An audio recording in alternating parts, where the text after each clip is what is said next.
Terre blanche, dimanche matin, aux aurores.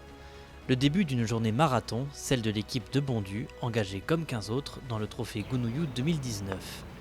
Il n'est pas encore 8 heures et Nicolas Singer, le premier joueur de l'équipe nordiste, est déjà sur le putting green, échauffé et prêt à s'élancer.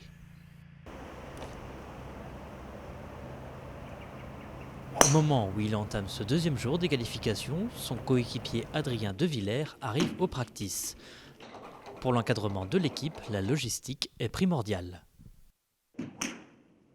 Déjà ce matin, pour moi, le réveil, c'était 5h30 parce que j'ai dû amener Nico à 6h. On est parti à 6h45 de l'hôtel pour l'amener au golf, comme c'est lui qui joue en premier ce matin. Ensuite, je suis retourné à l'hôtel pour chercher Adrien qui joue en 2. Là, je viens de faire la dernière conduite de Gabi qui va jouer en 3. Et puis après, il se débrouille et moi, je vais passer juste sur le terrain toute la journée là, pour aller voir Nico. Et je vais cadayer Bastien toute la journée, les 18 trous. Et je finirai avec Clément et Lancelot. Une journée qui va commencer pour moi sur le terrain à 9h30 et qui va se terminer à 18h30. Adrien De Villers s'élance en deuxième position et les arrivées au practice se succèdent. Gabriel Naveau, Bastien Amat et Clément Cateau passent entre les mains de l'entraîneur de Bondu, Adam Jones. Ils prendront les 3 départs suivants pour Bondu et règlent donc les derniers détails.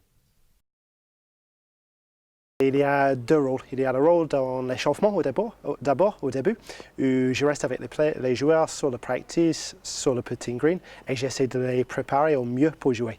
Donc s'il y a un petit souci technique, on va essayer de régler. Après ça, c'est beaucoup avec leur mentalité pour les mettre à l'aise et bien avant qu'ils vont jouer et motivés. Deuxième partie de la journée, bien sûr, les joueurs qui jouent tôt, je ne les vois pas beaucoup sur le parcours, mais les joueurs qui jouent tard, dans les positions 4, 5 et 6, je vais essayer de passer de temps sur le parcours avec eux et vraiment va où j'ai besoin. Donc par exemple, s'il y a quelqu'un qui joue bien et qui est peut-être un peu nerveux, je vais aller le voir à la fin de sa partie. S'il y a quelqu'un qui commence d'avoir une idée trop difficile, tu vas le prendre, essayer de le calmer un peu. C'est un petit peu au feeling. On voit le live scoring sur le téléphone et on va où on pense qu'ils ont besoin de nous, en fait. L'heure de midi arrive et les 2 joueurs de tête en terminent. Adrien De Villers poste un 75 et devant lui, Nicolas Singer signe un bon 74, soit 2 coups au-dessus du par. Au même moment, ou presque, Lancelot Salisbury prend le 6e départ des nordistes avec Adam Jones sur son sac.